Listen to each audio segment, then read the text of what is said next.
नमस्कार, बहुत स्वागत है आप सभी का। आप देख रहे हैं खबर दमदार और मैं हूं आपके साथ शीनम शर्मा। सबसे पहले एक बड़ी खबर सीएम योगी से जुड़ी हुई। कल प्रयागराज में अनुसूचित जाति के महासम्मेलन को संबोधित करने के लिए सीएम योगी आदित्यनाथ आ रहे हैं। फूलपुर के लोकसभा क्षेत्र के सौराव विधानसभा में ये सम्मेलन आयोजित किया जाएगा। सीएम योगी आदित्यनाथ प्रयागराज को 3800 करोड़ से ज्यादा की 429 परियोजनाओं की सौगात देंगे। आपको बता दें कि सीएम योगी मेवालाल अयोध्या प्रसाद इंटर कॉलेज मैदान में भाजपा काशी क्षेत्र के अनुसूचित जाति महासम्मेलन को संबोधित करेंगे, जिसमें बीजेपी के संगठनात्मक 16 जिलों और 71 विधानसभाओं के कार्यकर्ता शामिल होंगे। सीएम योगी आदित्यनाथ दोपहर करीब 1:30 बजे यहां पर पहुंचेंगे और लगभग 1 घंटे तक यहां पर रहेंगे। सीएम योगी इस मौके पर स्वयं सहायता समूह की 6 महिलाओं को चेक सौंपेंगे, जबकि 4 लाभार्थियों को आवास की चाबी दी जाएगी। कार्यक्रम का उद्देश्य है, पिछले बड़े चुनाव अगर हम देखें, नगर पालिका नगर निकाय के चुनाव और उससे पहले विधानसभा का चुनाव, तो सभी का विश्वास भारतीय जनता पार्टी में बढ़ा, जिसका परिणाम हमने देखा। रिकॉर्ड सीटें मिली, रिकॉर्ड जीत हुई। इसके लिए अनुसूचित वर्ग को विशेष रूप से कल धन्यवाद ज्ञापित होगा। आने वाले समय में विकास की जो योजनाएं नई आ रही हैं उनके बारे में चर्चा होगी और साथ साथ सबको जोड़ने के लिए, यानी सबका साथ कैसे हो, कैसे हम लोग एक एक परिवार को आगे लेकर के बढ़े। मुख्यमंत्री योगी आदित्यनाथ का अमेठी का दौरा है। कल त्रिसुंडी स्थित कोका कोला बॉटलिंग प्लांट का उद्घाटन करेंगे। सांसद स्मृति ईरानी, प्रभारी मंत्री गिरीश चंद्र यादव समेत कई बीजेपी के नेता और विधायक इस दौरान मौजूद रहेंगे। तो कल अमेठी के दौरे पर रहेंगे CM Yogi Adityanath. Coca Cola bottling plant का भी उद्घाटन करेंगे और इसके साथ आपको बता दें कि सांसद स्मृति ईरानी भी उनके साथ मौजूद रहेगी।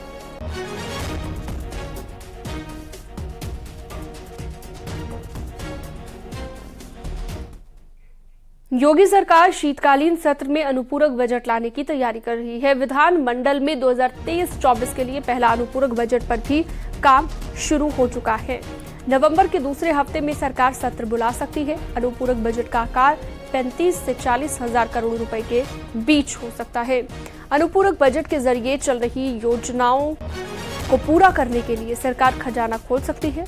इस बजट सत्र में बीजेपी अपने मैनिफेस्टो के संकल्पों को पूरा करने की भी कोशिश करेगी। साथ ही अयोध्या की परियोजनाओं के लिए बजट में खास इंतजाम हो सकता है।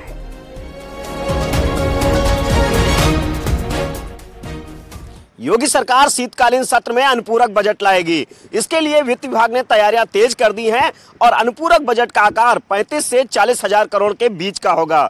नवंबर के दूसरे सप्ताह में शीतकालीन सत्र की तैयारियां की जा रही हैं और इस अनुपूरक बजट में अयोध्या में श्री राम लला का जो निर्माण कार्य हो रहा है और इसके आसपास में जो तमाम परियोजनाएं चल रही हैं, उन परियोजनाओं के लिए बजट आवंटन किया जाएगा। यही नहीं, जो लोक कल्याण संकल्प भारतीय जनता पार्टी का है, उस लोक कल्याण संकल्प पत्र में जो तमाम संकल्प अवशेष रह गए हैं, यानी कि बचे हुए हैं, उनको पूरा करने के लिए योगी सरकार बजट का प्रावधान करेगी। यही नहीं, मुख्यमंत्री योगी आदित्यनाथ की मंशा है कि इस अनुपूरक बजट में उत्तर प्रदेश के विकास के संबंध में जो तमाम औद्योगिक योजनाएं संचालित हो रही हैं, उनके लिए भी बजट आवंटित किया जाए। तो जाहिर सी बात है कि लोकसभा चुनाव से पहले ये बजट सत्र काफी अहम माना जा रहा है और इसमें लोकसभा चुनाव की भी जो छाप है वो नजर आएगी। कैमरामैन शरद के साथ संकेत मिश्रा, न्यूज़ 18 लखनऊ। कन्नौज पहुंचे बीजेपी के प्रदेश अध्यक्ष भूपेंद्र चौधरी ने दावा किया कि लोकसभा चुनाव में बीजेपी 80 सीट पर जीत हासिल करेगी।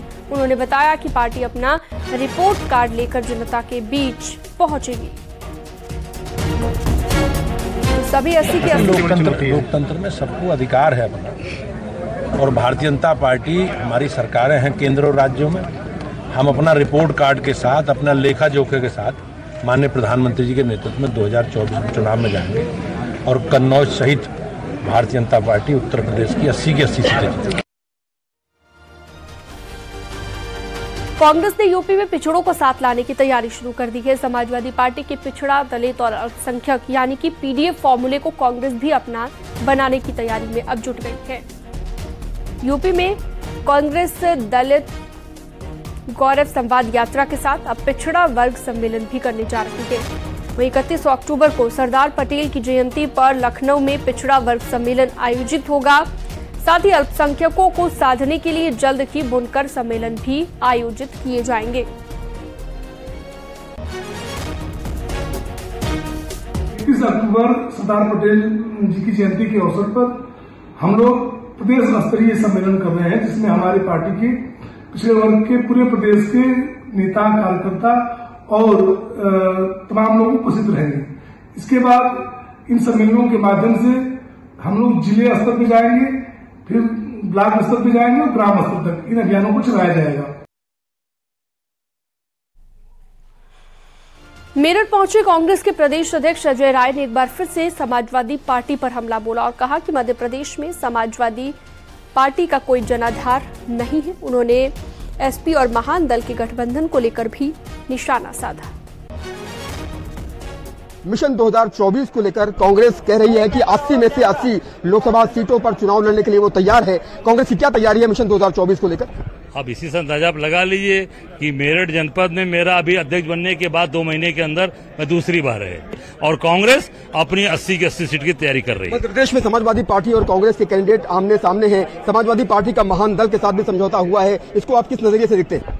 समाजवादी पार्टी दूर दूर तक मध्य प्रदेश में कहीं नहीं है। वहाँ जो भी लड़ाई है कांग्रेस और बीजेपी की है, बाकी वहाँ और कोई दल कहीं दूर दूर पता नहीं। मिशन 2024 को लेकर जो गठबंधन आप लोगों ने किया है, जो INDIA अलायंस है, उसका क्या भविष्य आप देखते हैं? अगर समाजवादी पार्टी और कांग्रेस के कैंडिडेट मध्य प्रदेश में आमने सामने हैं, तो क्या ये माना जाए कि मिशन 2024 में भी समाजवादी पार्टी और कांग्रेस के कैंडिडेट आमने सामने होने वाले? देखिए, इसका निर्णय तो राष्ट्रीय नेतृत्व करेगा। मैं प्रदेश अध्यक्ष हूँ, मेरा काम है कांग्रेस के संगठन का विस्तार करना, कांग्रेस के लिए काम करना। हम 80 सीट की तैयारी कर रहे हैं, 80 सीट पे काम कर रहे हैं और कांग्रेस पूरी ताकत के साथ आप देखिएगा 5 का 5 मध्य प्रदेश नहीं 5 के 5 स्टेट हम जीत रहे हैं और 2024 भी हमारा है कांग्रेस पार्टी का। राम मंदिर को लेकर एसपी नेता स्वामी प्रसाद मौर्य ने एक बार फिर से विवादित बयान दिया है। स्वामी प्रसाद मौर्य ने कहा कि हजारों साल पुराने मंदिर का उद्घाटन क्यों हो रहा है। उन्होंने कहा कि राम जन्मभूमि पर पहले बुद्ध विहार था।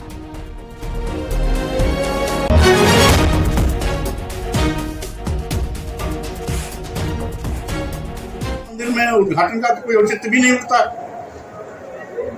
लेकिन भारतीय जनता पार्टी और तथाकथित धर्म के ठेकेदार दिखावे में ज्यादा यकीन करते हैं। इसका ये दिखावा है, छलावा है, जिसका अस्तित्व हजारों साल से बना आ रहा है। करोड़ों लोग जिसके अनुयायी हैं, जो करोड़ों लोग जिसे भगवान मानते हैं, आराध्य मानते हैं, पूज्य मानते हैं, उनमें आस्था व्यक्त करते हैं, तो अब उसमें प्राण प्रतिष्ठा क्या? इसमें कोई दोहरा नहीं कि वहां पहले बुद्ध विहार था। भगवान बुद्ध कई वर्षावास वहां भी थी। वहां अयोध्या और साकेत 2 प्राचीन नगरी है। महाराजा प्रसेनजीत की राजधानी श्रावस्ती थी, वो राजधानी साकेत था। भगवान बुद्ध कई बार राजा प्रसेनजीत के कार्यकाल में वहां पर वर्षावास भी किए हैं, इसमें कोई दो राय नहीं। लेकिन वर्तमान में वो मस्जिद और मंदिर की बात को लेकर के माननीय सर्वोच्च न्यायालय में मामला गया और माननीय सर्वोच्च न्यायालय के निर्णय से वो मंदिर बन रहा है। लखनऊ में रक्षा मंत्री राजनाथ सिंह से लोगों ने मुलाकात की है। मुस्लिम धर्मगुरु और स्कॉलर भी यहां पर शामिल रहे। अंबर फाउंडेशन के वफा अब्बास भी यहां पर मौजूद रहे। रक्षा मंत्री राजनाथ सिंह के आवास पर यह मुलाकात हुई है। आपको ये भी बता दें कि राजनाथ सिंह 2 दिवसीय दौरे पर लखनऊ आए हुए हैं।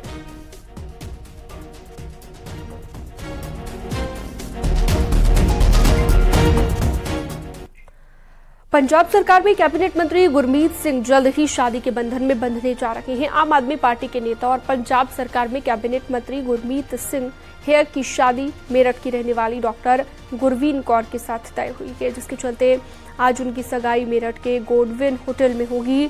डॉक्टर गुरवीन कौर मेरठ के गोडविन ग्रुप के निदेशक भूपेंद्र सिंह बाजवा की बेटी है। फिलहाल गुरवीन कौर गुरुग्राम में मेदांता हॉस्पिटल में रेडियोलॉजिस्ट है।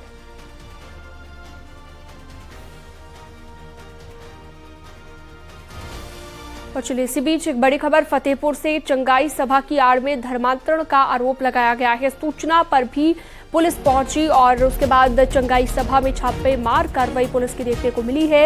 हालांकि आपको बता दें कि मौके पर बाइबल और मिशनरी से जुड़ी पुस्तकें भी बरामद की गई हैं। मुंशी रैदास के घर में ये सभा चल रही थी। सभा में महिला, पुरुष, बच्चे समेत सैकड़ों लोग यहां पर मौजूद थे। पुलिस मामले की जांच में जुटी हुई है, पड़ताल शुरू कर दी है। थाना खखरेरू के कठरिया गांव का ये पूरा मामला है।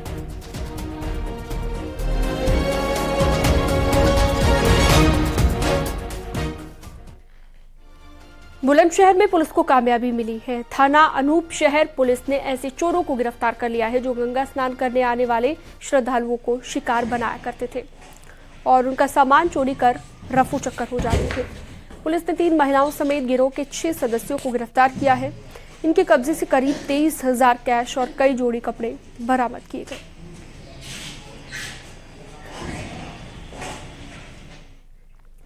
हरदोई में अतरौली पुलिस ने 5 तस्करों को गिरफ्तार किया है जिनके कब्जे से 6 लाख की कीमत की चरस और अफीम बरामद की गई है। लखनऊ और हरदोई की सीमा पर नरिया खेड़ा के पास से सभी तस्करों को गिरफ्तार कर लिया गया है। इनके दौरान ही मोटरसाइकिल सवार कुछ इधर उधर भागने का प्रयास करने लगे। पुलिस द्वारा उन्हें पकड़ा गया और उनकी जामा तलाशी ली गई तो उनके पास से लगभग 415 ग्राम चरस और 460 ग्राम अफीम की बरामदगी की गई है।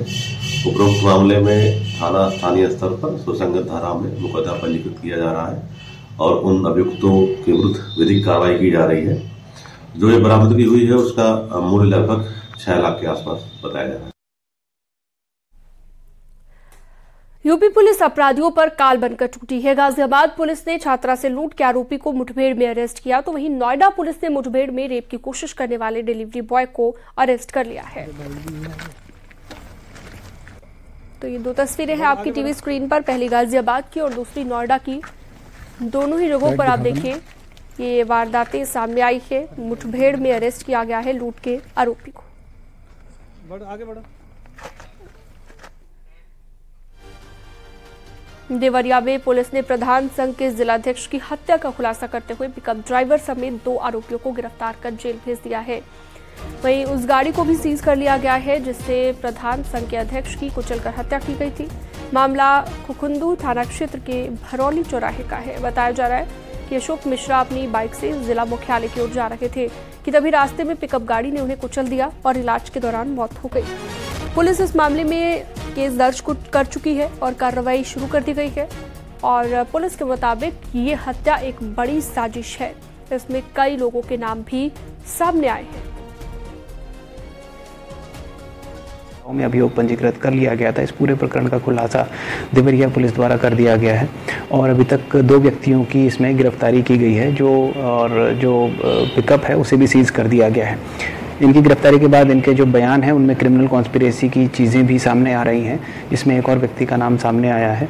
उसे भी जल्दी ही पुलिस द्वारा गिरफ्तार कर लिया जाएगा। जो भी तथ्य हैं, जो सबूत हैं, उनके आधार पर विवेचना की जा रही है।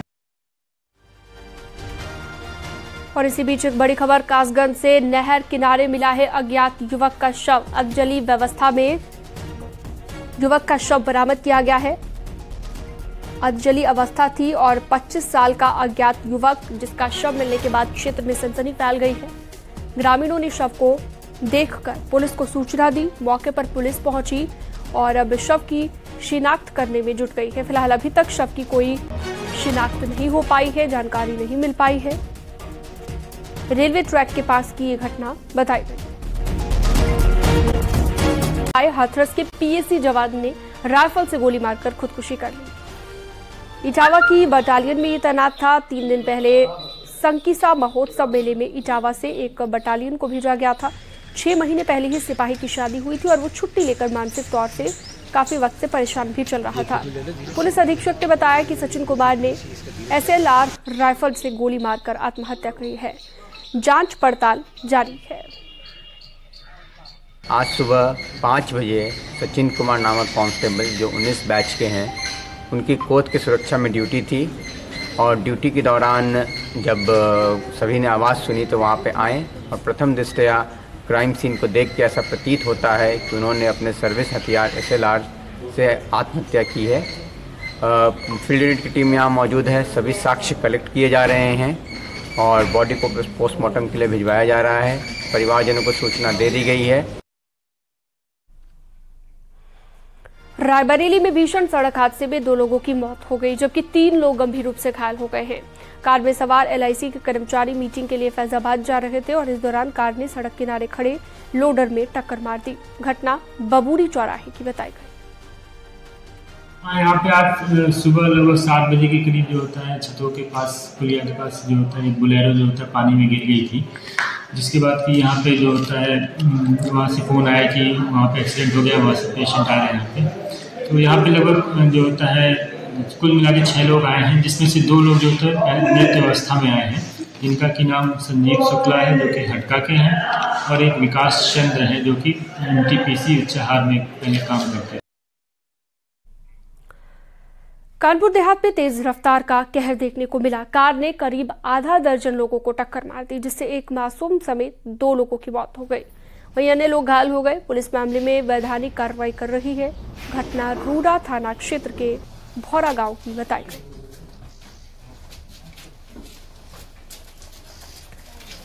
महोबा में एक किसान के परिवार के साथ हादसा हो गया, जहां पर खेत में काम करने के दौरान ट्रैक्टर रोटावेटर में फंसकर एक महिला और युवक घायल हो गए। इस घटना से आहत किसान ने ट्रेन के आगे कूदकर आत्महत्या कर ली। घटना महोबकंठ थाना क्षेत्र के दिदोरा गांव की है। मृतक किसान की पत्नी और भतीजा हादसे में घायल हो गए हैं।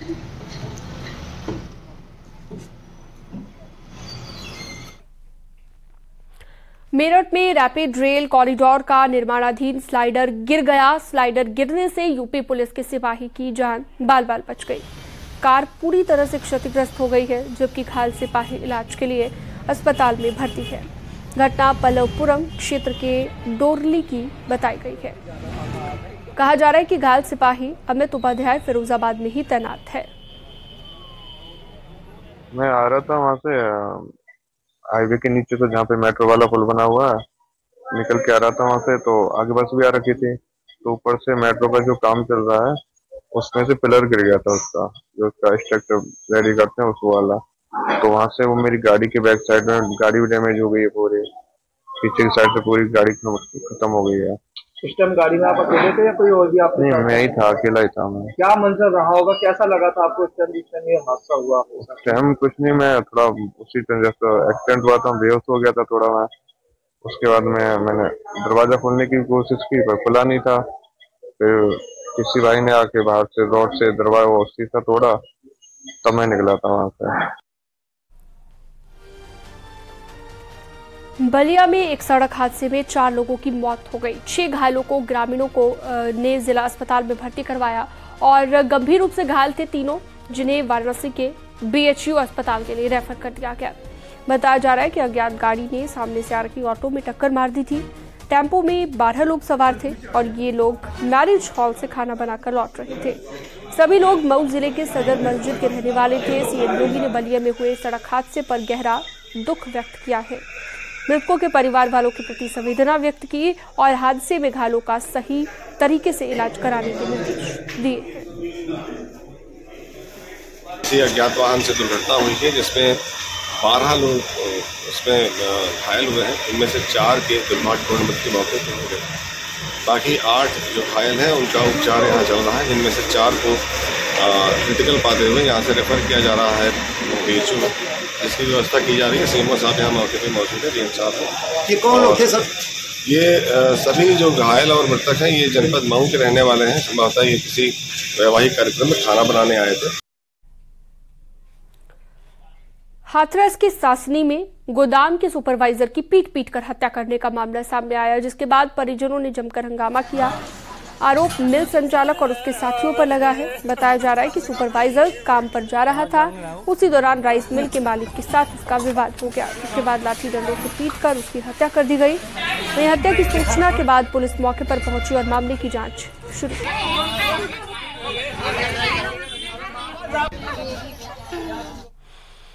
और इसी बीच एक बड़ी खबर, मुजफ्फरनगर में PET परीक्षा में पकड़ा गया है मुन्ना भाई। दूसरे परीक्षार्थी के नाम से ये परीक्षा दे रहा था। फर्जी प्रवेश पत्र के साथ गिरफ्तार इसे किया गया है। सिविल लाइन थाना क्षेत्र का ये मामला बताया गया।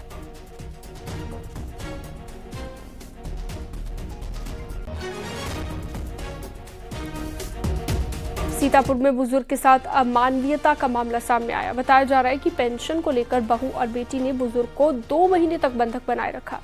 सूचना मिलने के बाद प्रशासन की टीम मौके पर पहुंची और घर का ताला तोड़कर बुजुर्ग को मुक्त कराया गया। साथ ही इलाज के लिए बुजुर्ग को हॉस्पिटल में भर्ती कराया गया, लेकिन इलाज के दौरान बुजुर्ग की मौत हो गई। मामला ग्वाल मंडी इलाके का है। पुलिस मामले की जांच में जुट गई है।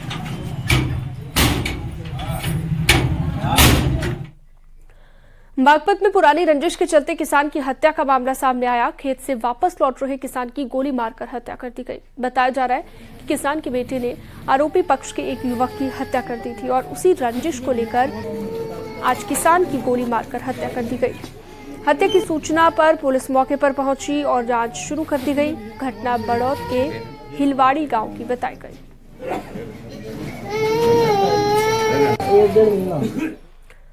वक्त एक छोटे से ब्रेक का है, जल्द लौटेंगे।